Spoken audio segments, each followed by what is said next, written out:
Okay, thanks everybody. Sorry about some technical difficulties right off the out of the gate. But Jim and I are excited to be able to present on this topic today. We're going to be talking about how restaurants use data and why tap rooms should too. And I'll dive into that introduction a little bit more in a second. But first, I wanted for Jim and I to give a little bit of introduction on our backgrounds so you kind of know who these floating heads are talking to you guys for a little bit. So I'll get started. My name's Jeremy Carney. I'm founder of Central Coast Analytics.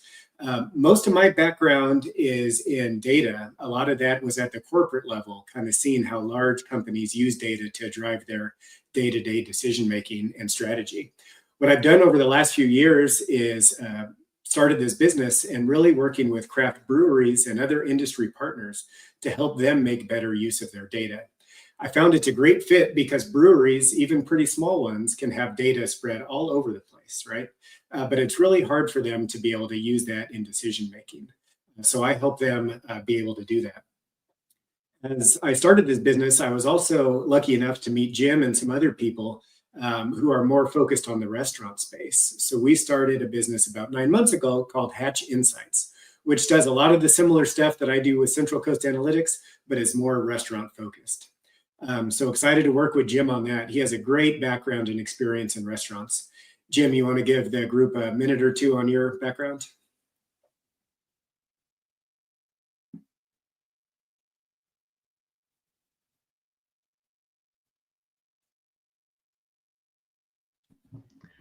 I hate to jump in again, but Jim, you are on mute. Okay, there we go. Sorry about that, everybody. Thanks for attending. Apologies, I was apparently on mute there. My name is Jim Taylor. I'm the founder and CEO of Benchmark 60 Restaurant Services.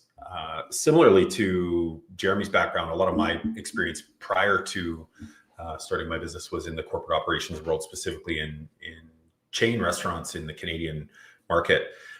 Fast forward to where we are now, and we do a lot of work with restaurants to help them negate rising cost in a lot of ways without raising prices or doing some of the traditional things that they would normally try to do. And a lot of that involves analytics and helping them compartmentalize and understand information so that they can make better decisions. We've worked with lots of breweries and people in the taproom and tasting room space. And as Jeremy mentioned, we work together in the Hatch Insights world to help improve how data can be used in the tap room and brewery space as well. So looking forward to the conversation. Okay, thanks. And obviously we're not audio visual guys, but we know the rest of our topics much better. So here's our agenda, pretty straightforward today. First, we're going to set the stage a little bit with why this matters. We'll talk about some changes in the brewing world and why breweries are starting to act more like restaurants in a lot of cases. We'll walk through some of the pain points that people have if they're trying to use data, and then some of the benefits that they get when they do use it better than they do today. Then we'll get into the meat of the presentation, and that's going to be diving into some of these critical metrics that we think are really important to watch and to track. And then even more importantly, not just track them, right? But you really need to action them in order to drive the business forward and make some of those good decisions. So Jim will be able to give some really good examples based on some of the more technical knowledge on the data that I'll be able to give you. We're going to look at 3 different sections, and all of these will be critical to everybody, right? It's cost control, really protecting the margins that you're making in the business. Next up is labor optimization. That's not, sometimes when people see labor, they think we're just going to tell them to cut headcount or cut hours. But what we want to talk to you guys about is really optimizing the labor to match your customer demand that's coming in your building. Then once you have both of those under control and kind of figured out, then we're going to say, well, it makes sense now to use all that data and figure out how you can optimize or expand your revenue. So growing your sales, but not just growing top line sales, right? But using some of that other information to be able to improve your profitability, which is even a more important metric within your business. And then we'll kind of wrap it up at the very end. We'll talk you through if you want to implement this in your own brewery or tap room and you're just getting started. We'll give you kind of a good action plan on what some of your next steps should be as you get going there. And then we'll also give you some resources that you can take away. Okay, so as we set the stage here, I'm not going to dive too much into this topic, but everybody knows who's listening to this. There's been a lot of changes in the brewing industry recently, right? There's a lot of market dynamics. There's a lot of cost changes that are happening. And I think a lot of breweries over the last really 5 years since COVID, a lot of them are starting to rethink what they want their business model to be. Maybe 5 or 10 years ago, the goal of this was always to increase your volume as much as possible, right? And get really big into distribution or wholesale. But now with a lot of the breweries I'm working with and just other conversations I'm having, I'm hearing, especially on kind of the small, mid-sized breweries, they're starting to think about, well, maybe it doesn't make sense to invest a whole lot in a big distribution plan, but starting to pull back, and they're finding, well, if we offer more of a hospitality focus, maybe with a few locations in a city or a regional area, they're finding that this business plan might be a lot more profitable for them. And while they're doing that, they're trying to create their taproom spaces to not just serve beer, but now be more of a gathering place, right? So a lot of them are starting to serve food. And when they start to do that, they're really, in some cases, becoming more like a restaurant than they are a brewery. So they're kind of a restaurant that happens to brew their own beer.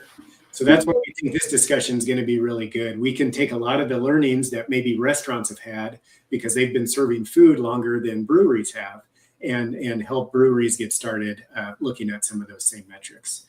Because we're both really passionate about the importance of using data in order to drive smarter performance at your brewery or your tap room or at your restaurant.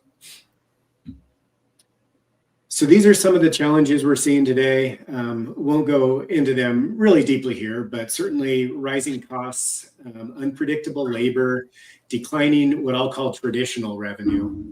It used to be the sole revenue source for breweries over, I don't know, the last 1,000 years or so was selling beer. But now we're finding that maybe that's shifting a little bit and there's other revenue sources coming in. So just with all these different variables, right, it can be hard to really see what's going on. And it's leading to different things within a brewery. So that's on the right-hand side of the screen. The first two are kind of tied together, is if you're not using data to really see what's going on, there's a lot of unexpected results coming in. There's a lot of emergencies and kind of daily firefighting. And while that's always going to be part of being a brewery leader, some of that firefighting, right? We're going to argue if you are tracking data, you're able to catch some of these things much earlier in the process. And then you can make just small tweaks to your plan instead of always having like a new emergency pop up that you have to drop everything and go work on. Because when you're doing that, it's going to be hard to be consistently profitable. But tracking data time after time, it's not necessarily going to guarantee you're going to run a profitable business, but it's going to give you a much better chance at being profitable and then keeping that consistency. So you're not having wild swings from one month to the next. Jim, do you want to give us a few ideas on what you've seen on the restaurant space with people who have tried to use data before, but they're struggling with it? Yeah, for sure. Thanks, Jeremy. Just to touch on some of the things you were talking about there too, Jeremy, a lot of what the conversation that I've been having lately is with people who are in this space, tap room, tasting room, that type of thing. And in so many cases, it maybe like you were saying about the last 1,000 years, it maybe isn't the reason that they got into business. We don't see happening very often where people open a tasting room or a tap room and then they open a brewery afterwards. It's typically the other way around, right? They start brewing their own beer, they start making a really good product, and then they need somewhere to serve it or sell it. And then they need someone that, they maybe have to start serving food because they want to, because their customer is expecting it, or because it's actually part of their license. And so they have to serve food. And so we're finding that these people in a lot of cases are having these conversations and hearing the same thing over and over, where now I'm in the hospitality business and this wasn't what I originally started out doing. So it does create some really interesting, unique pain points and unique scenarios. And they're not unlike most of what's happening in the restaurant space, even with people who intended to get into that business that way. So the disconnected data thing we see happening all the time, where, on average, a tap room or a restaurant might have anywhere from 2 to 15 pieces of technology that are giving them different pieces of data, different data points, different types of reports. And it can be very disjointed and difficult for people to even find the time to look at, right? first thing first, where do I find the information? Secondly, what do I do with it? And how do I interpret that in order to make better decisions with it? That disconnected data piece is really, it's a really big problem in a lot of cases. What typically happens next is this comment about complex spreadsheets, where we find operators who either have time or they've got someone on their team that might be a little bit savvy with, Excel or different things, and they start to try to compile that information. And the sophisticated ones usually get, a pretty good head start on that, but it's so time consuming, and there's lots of room for error there, right? And there's lots of room for, for data entry and consistency, or, even sometimes it doesn't get done because we get busy running the space. Someone calls in sick, something happens, and it, falls by the wayside. So complex spreadsheets that are hard to keep consistent and up to date is another part of that challenge. The inconsistent tracking is something that could go a few different ways. But the first one that we find is, what should we even be tracking?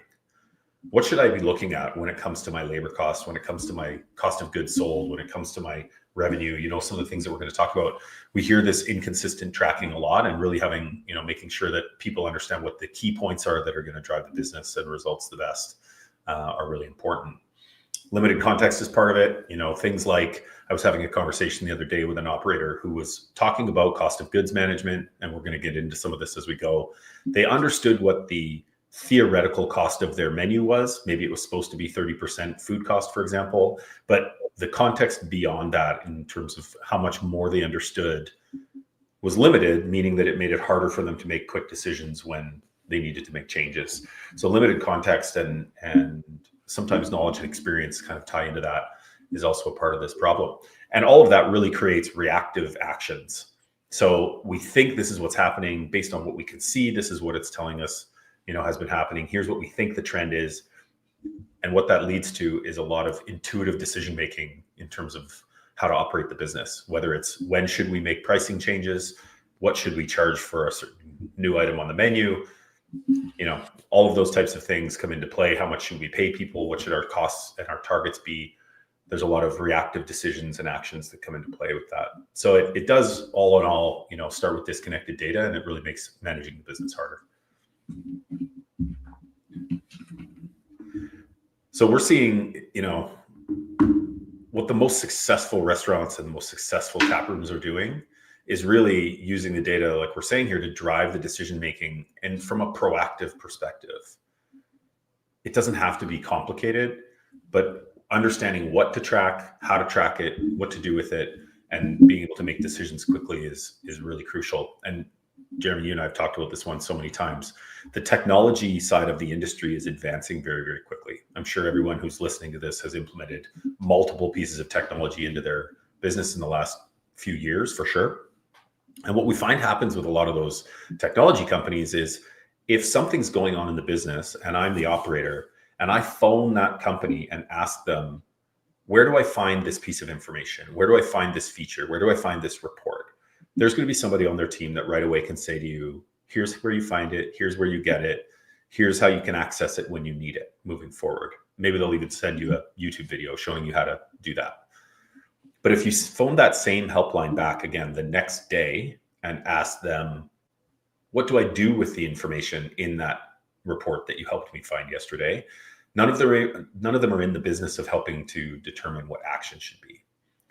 So what the best, most successful businesses in this space are doing is they're really getting good at understanding what the metrics are they should be following, how to come up with really quick and actionable items associated with those. They're taking a proactive approach to data so that they can make better, faster decisions to drive profitability in the business.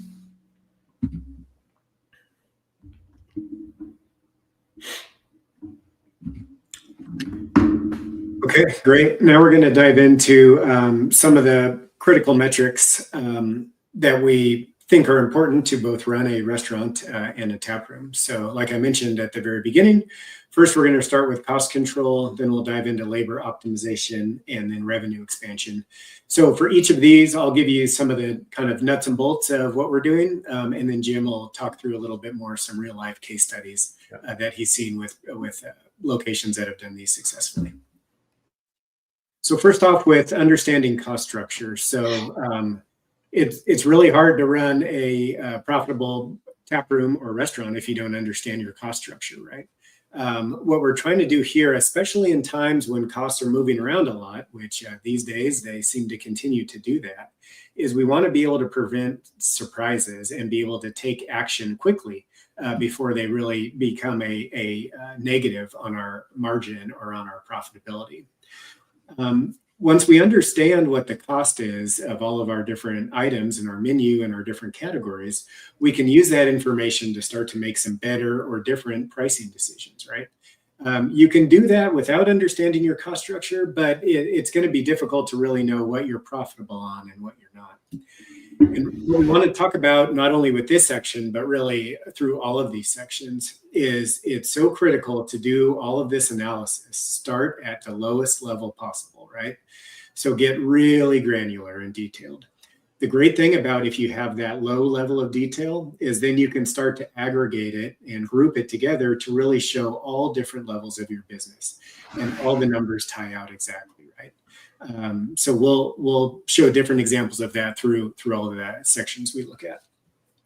What you'll see on the screen, and I'm going to actually pop back to this one in a second, but an example of, we're big proponents of data visualization.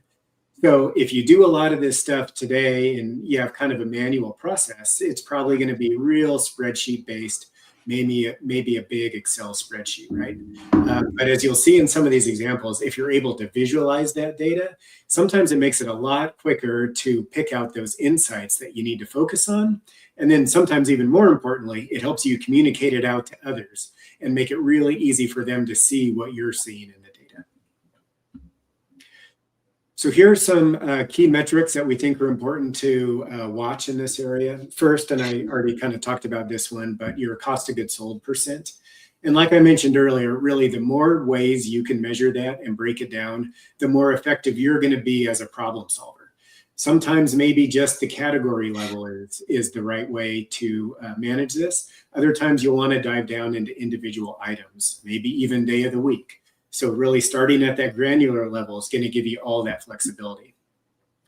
Next up, and especially in the taproom restaurant space, prime cost is going to be your main cost component, right? If you're not familiar with that, that's basically your cost of goods sold and your labor cost.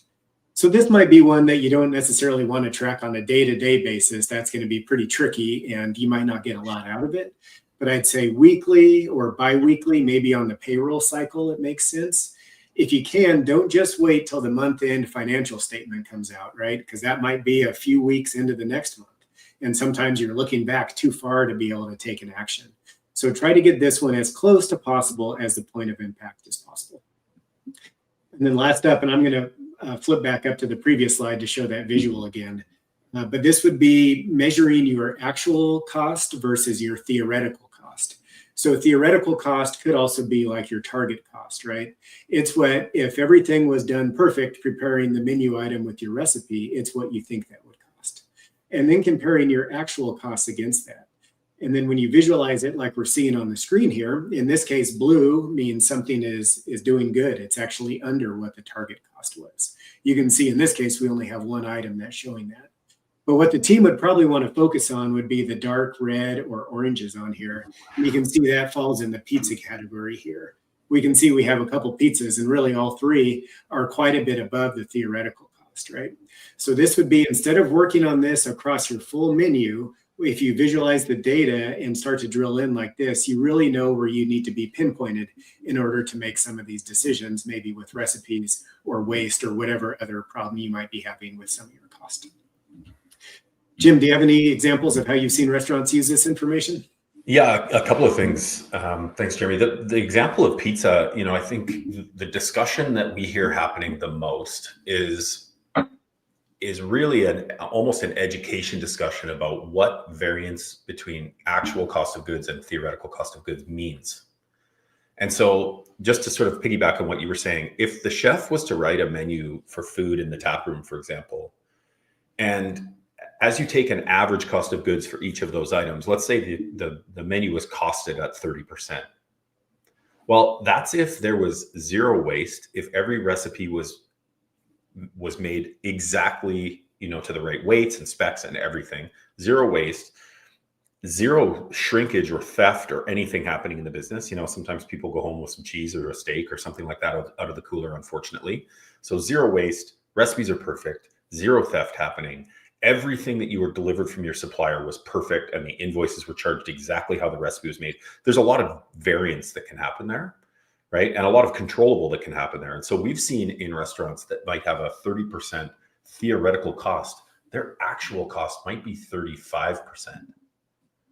And so if I told you that there's a 5% variance that you didn't know about happening from a profitability perspective, if I just told you that without telling you what it was, you'd probably go, okay, I need to understand what that is, right? But sometimes that gets actually missed. So with the pizza example, we see this type of thing happening all the time, sort of in the real world, kind of, per se, where it's strictly just a matter of the team putting too much cheese on the pizza every single time they make one, because they're not measuring out the shredded cheese, and it just adds up over time.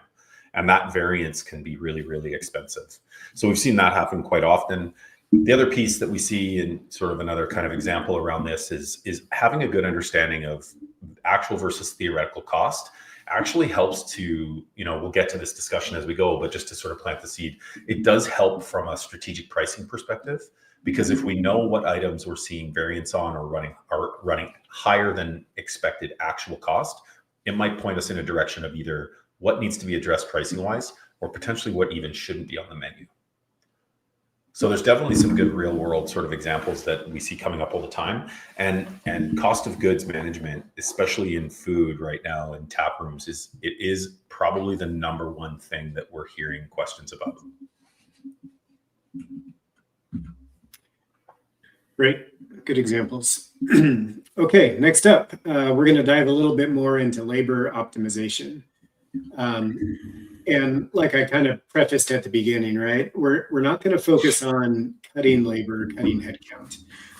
The idea here is to really get your labor at the ideal spot, right? So you're able to give your customers excellent customer service, not burn out your staff, but also don't pay more in labor than you really need to, right? So trying to reduce both overstaffing and understaffing. I know Jim's a big proponent, and he talks about this topic a lot. Sometimes understaffing can actually hurt your business more than overstaffing, right? And it could hurt you in a few different ways. One is you're burning out your employees. They might leave, and everybody knows losing a good server is going to be really expensive, risky, and time consuming to replace, right? So, and you just, for the overall well-being of your people, you don't want to burn them out and stress them out by being understaffed all the time.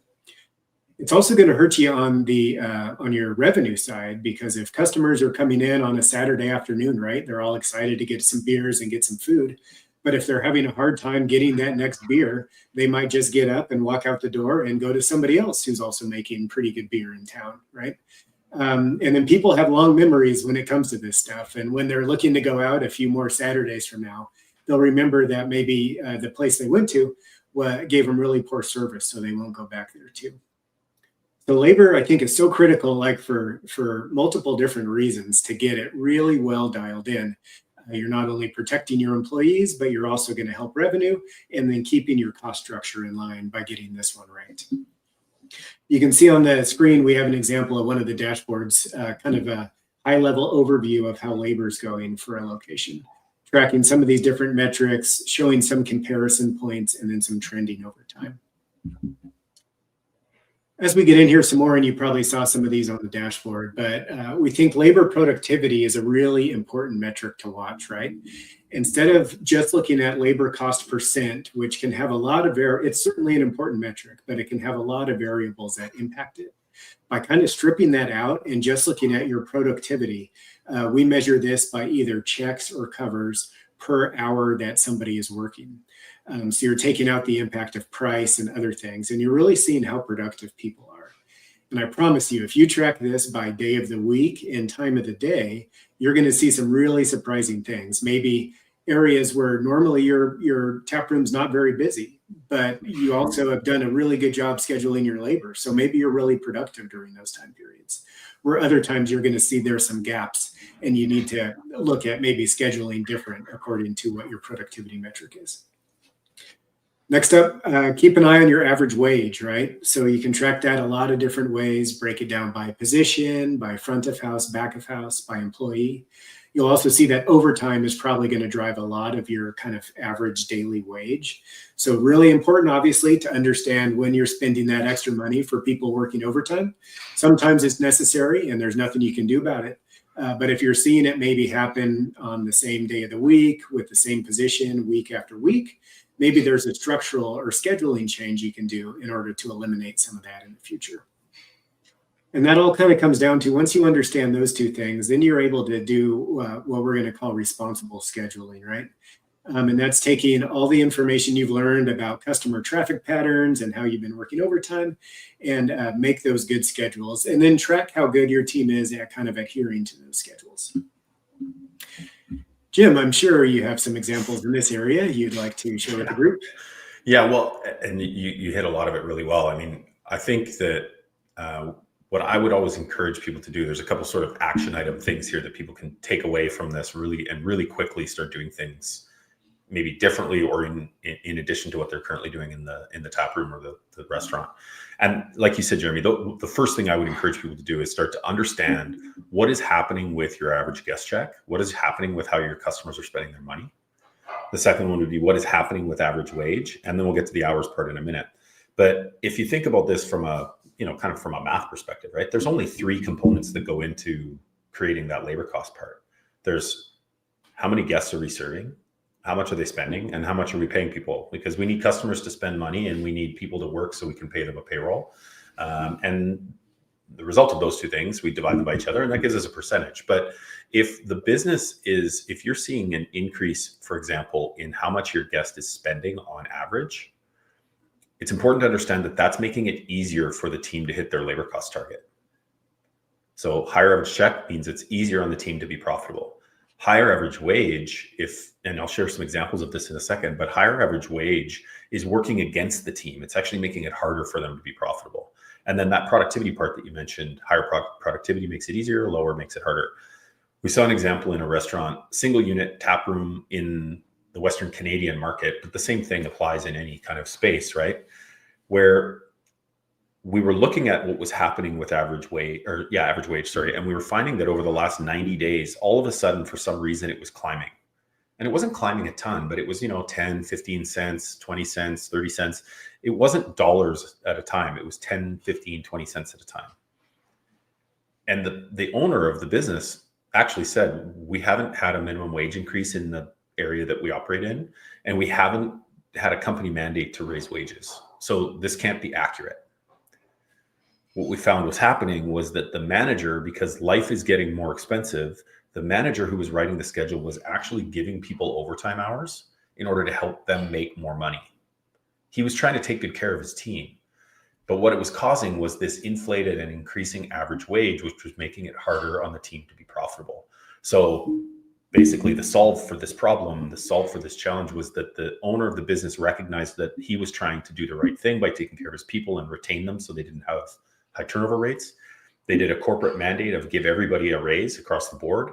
Their average wage came up permanently and stayed there, which then allowed them to focus on the other areas in order to manage labor costs better. But it was an area that they could control and they didn't really have control of it at the time. So there's lots of examples like that one at a time, if we can compartmentalize that data, it makes it easier to get a hold of the profitability and also, really control and predict what's going to happen with it. Great.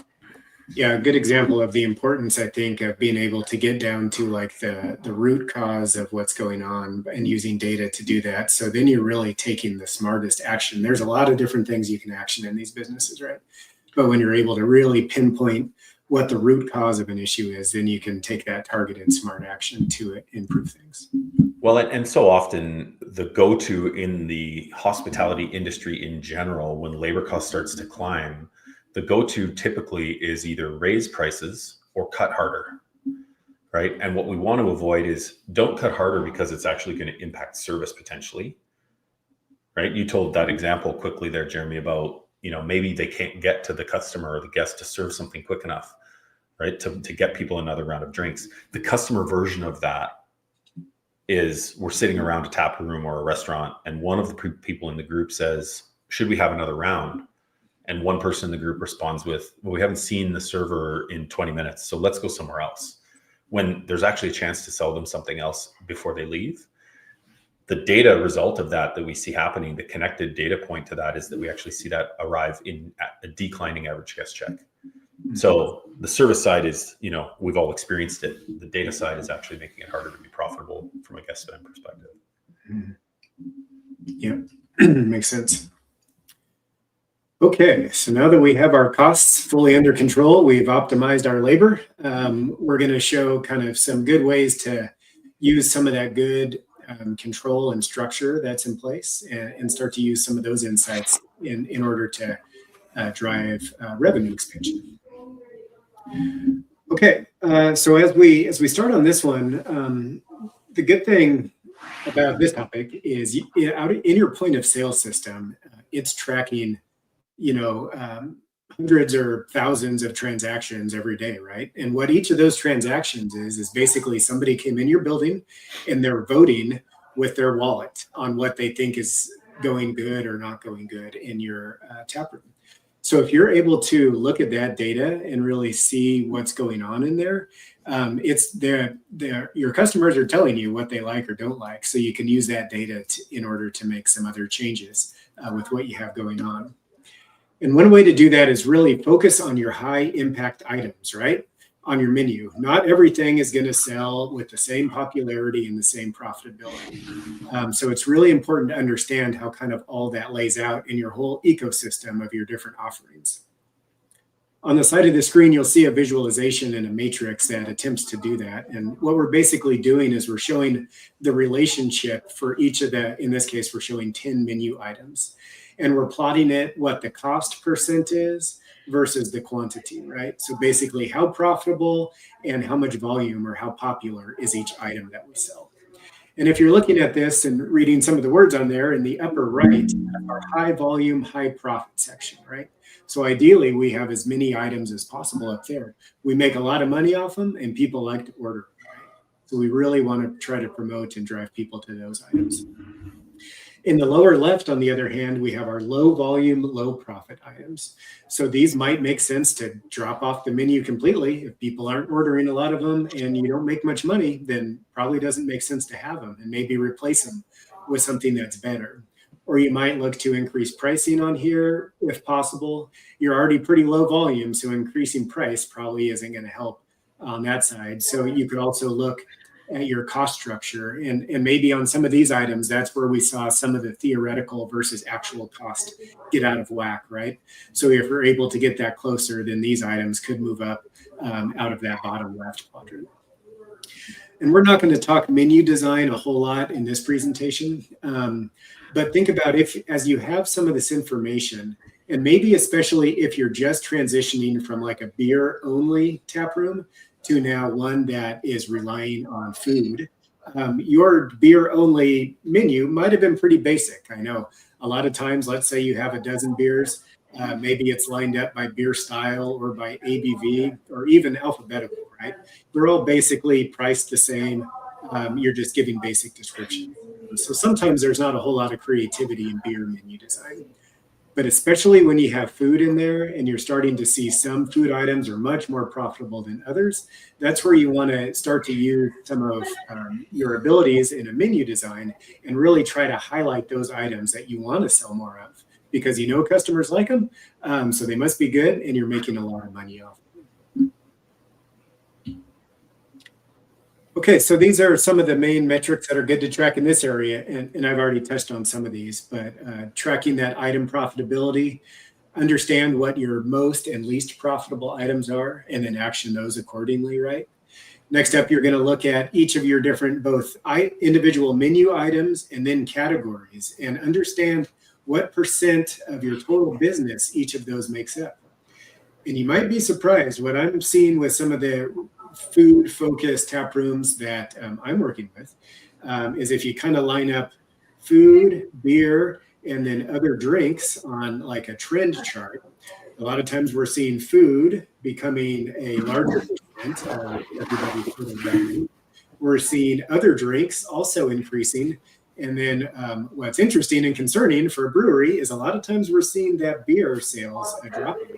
But if you're doing everything else right, you still might be able to keep a real profitable tap room, even if you're seeing the beer become less of a percent of your overall sales. And then we mentioned some of this earlier, but that average check is really important to watch. At least in the short term, you might not be able to drive a lot of more people into your building, right? So it's really critical. Once they're there, let's get them to buy some more stuff. So this could be offering to-go beers, right? Maybe giving them a discount if somebody's spending already a certain amount on their check. Merchandise, making sure they're getting both beer and food, or beer, wine, and food, depending, who's in there. So a lot of good strategies in order to bump up that average check. Okay, Jim, give us some examples here. Yeah, so I think this report I always find to be really useful, and this example to be really useful. And I want to sort of preface this with, Jeremy, we've talked about this in the past a lot, that it's not really the concept of industry standard when it comes to results, whether it's sales or labor cost or whatever, average check, food cost percentage, whatever it might be. I really truly believe that we shouldn't necessarily be telling people if their result is good or bad, right? There's so many opinions, there's so many variables, there's so many discussions you could get into, but really using the data to understand for your own specific business what is a good result or a bad result is important. And then even more important than that probably is being able to use information to understand what to do next. So, real world examples of actioning some revenue data specifically, this is a good example of right here. It's telling us that that 8% decline that we're seeing is the 6-week average decline. The 15% is versus the same week last year. So what that's telling us is that short-term sales are down. Long-term, they're actually down even more, right? So this is actually a problem that we have. And this is because in this example, we've actually got an increase of 20 cents on the average check, which is a good thing. We've got an increase in items per check, which is also a good thing, but we've got a decrease in cover count. And I actually was at a session a few weeks ago where with 100 food service hospitality operators in the room, we asked that group, how many people in the room can tell me if their sales are up or down versus last year? And 100 people in the room put up their hand, which I wasn't surprised about, right? Everybody immediately, sales are everything. Everybody knew immediately if my sales are up or down year to date versus last year. When we asked them the next question, which was, if you know whether it's average guest check or cover count or guest count that's driving the increase or decrease in revenue, if you know what's driving that, keep your hand up. And it was less than 20% of the people in the room knew that piece of detail. And why this is really important from an actionable perspective is that if I don't know that it's because my customers are spending less, I can't make changes with my team in order to sell the things that will drive average check. If I don't know that it's a customer count issue, it gets really hard to talk to the marketing team and the service team and what training to do in order to drive better results in terms of repeat guests. So in order to really create actionable items for the team, understanding even something as simple as break down your revenue to covers and average check so that you know which way to go with it. So there's lots of examples there around how to use data to optimize an action around revenue, but that's the simplest version that I would encourage people to start to look at.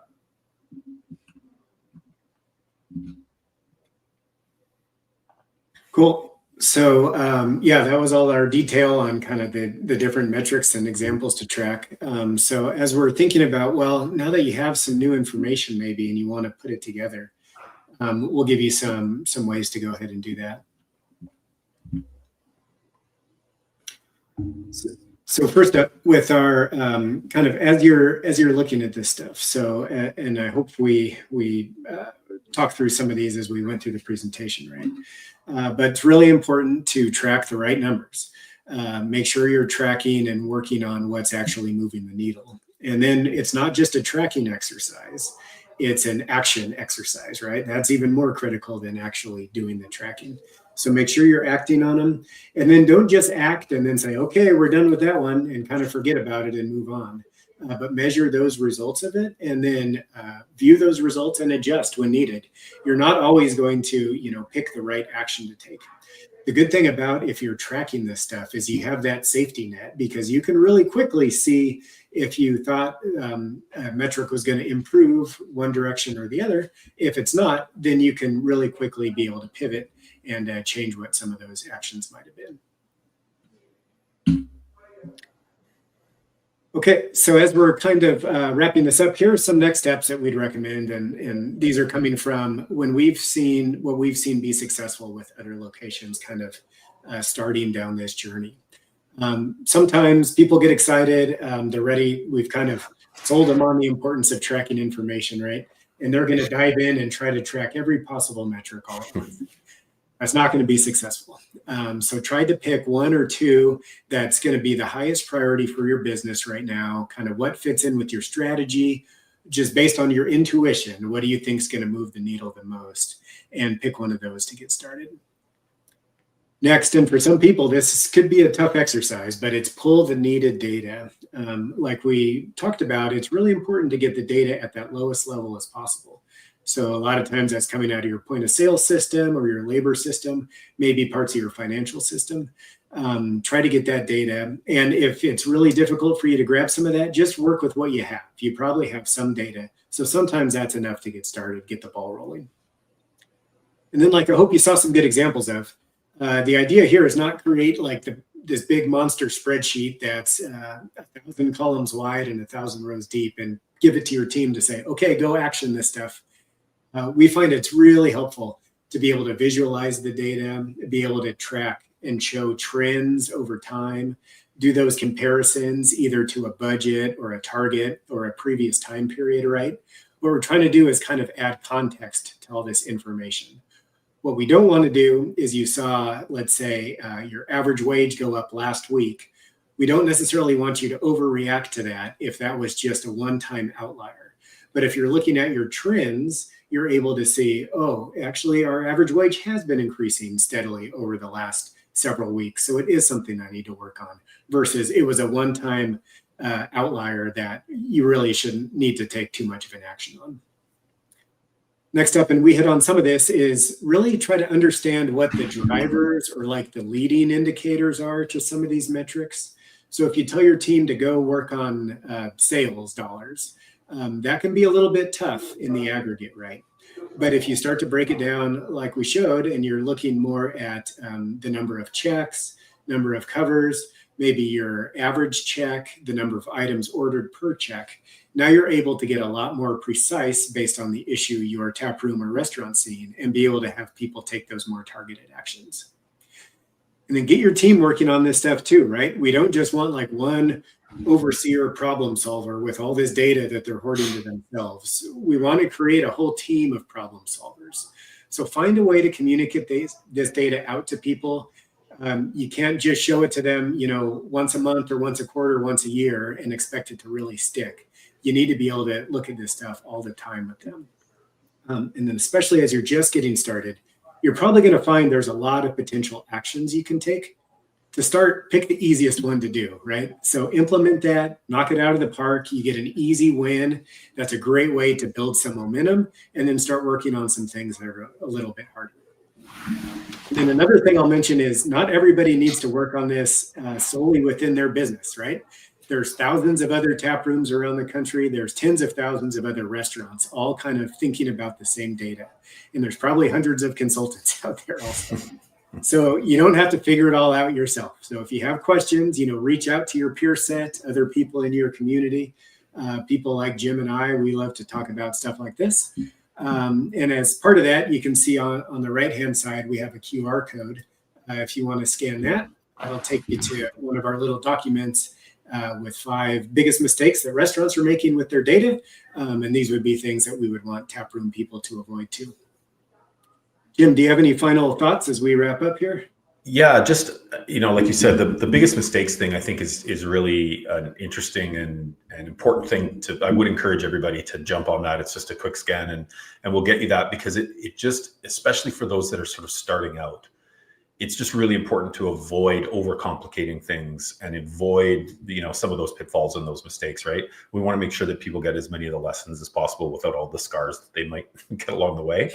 But just that list that you've got of next steps to just really create some good action and simplify this just for people. Choose a metric to improve. So, one of them that I would just highlight on, we've talked about it a few times, is what's happening with average guest check. Just start to look at what your customer is currently spending. Everybody is going to have a little bit of a different way that their POS might track that, right? It might be by group, it might be by individual, it might be by transaction. There's lots of different variables there, but as long as you're looking at it consistently the way that it's always been looked at, you've got enough information to get a head start. So start looking at something like average guest check. If you do that, and let's say it's either declining or you'd like to improve it.